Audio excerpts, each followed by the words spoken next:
Multiply the following and express your answer in appropriate scientific notation.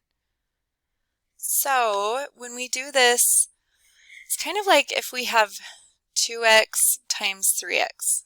It's kind of like we multiply the 2 by 3, so we could even rewrite the order. 2 times 3 times x times x. So 2 times 3 is 6, x times x is x squared.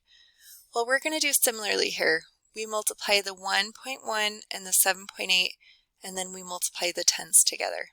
Okay, so when we multiply 1.1 by 7.8, we're going to get 8.58, and then the 10s, when we multiply together, we'll have negative 10 to the negative 12 times 10 to the 17. So remember, when the base is the same, so they both have a base of 10, we add the exponents. That's how we multiply.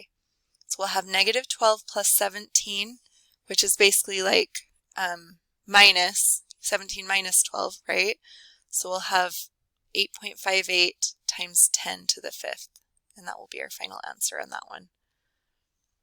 If it helps, you can even rewrite the order and say, okay, 1.1 times 7.8, and then times 10 to the negative 12th. We'll do just a times 10 to the 17th. Personally, I kind of like doing it just up here, how they originally wrote it, but find a method and then go with that.